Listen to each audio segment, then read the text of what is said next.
આપણા રાજપૂત સમાજની દશા આવી થઈ ગઈ છે। કદાચ અપવાદ હશે, આ બાબતે અપવાદ હશે કે કોઈ લાગણી વાળો ભણેલો ગણેલો વર્ગ હોય, કોઈ ભાઈ હોય, કોઈ બહેન હોય, એને પ્રયત્ન કર્યો હશે, પણ મેજોરિટી જ્યારે જોવા જઈએ ને, બહુમતી જોવા જઈએ ને, ત્યારે આ સમાજનું આપણું એક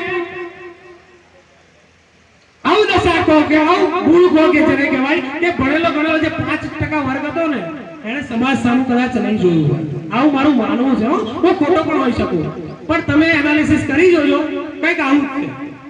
બરાબર છે। તો જ્યારે આજનો યુવાન પોતાના સમાજ માટે, સમાજના વિકાસ માટે જો લાગણીશીલ બન્યો હોય તો એની અંદર વડીલો પણ સહકાર આપશે એવી અભ્યર્થના છે। વધારે આગળ ઘણી બધી વાત કરવી છે મિત્રો, પણ ઘણા બધા મહાનુભાવોને સાંભળવાના છે, ત્યારે એક વસ્તુ છેલ્લે કહી દઉં કે આપણા સમાજની કદાચ આવું દશા હોય ને તો એનું મુખ્ય કારણ બીજું એક છે કે માં ભવાની જગદંબા જેનો ઉતારવામાં આવે છે એવી સ્ત્રીઓને આપણે છેક ખૂણામાં, અત્યારે પણ જોવો તમે, એ બાપરી બિચારી ખૂણામાં જ બેસી રહેશે, તને ના ખબર પડે, તને કશી ખબર ના પડે, તું ચૂલો સંભાળ, ચા બનાવી, ચા ફૂટ ફૂટ ફૂટ ફૂટ। આપણો એક મિથ્યા અભિમાન જેને કહી શકાય કે આપણે આપણી સોચમાંથી બહાર ના આવ્યા, આપણે માં શક્તિને ઓળખી ના શક્યા, એની સાથે અભદ્ર વ્યવહાર કર્યો, અધૂરામાં પૂરું હતું તો વ્યસને ચડી ગયા, વ્યસને ચડીને આપણે તો પોતે બાયમાલ થઈ જ ગયા, પણ આપણું પૂરેપૂરું ઘરને બરબાદ કરી નાખ્યું આપણે। તો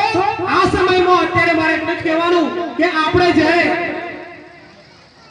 માં શક્તિનું સ્વરૂપ જેને માનવામાં આવે છે એ આપણા સમાજની સ્ત્રીઓ, રાજપૂતાણીઓ જેને કહી શકાય કે ભગવાનને પણ જ્યારે જન્મ લેવાનો પૃથ્વી પર ઈચ્છા થઈ ને ત્યારે એને રાજપૂતાણીની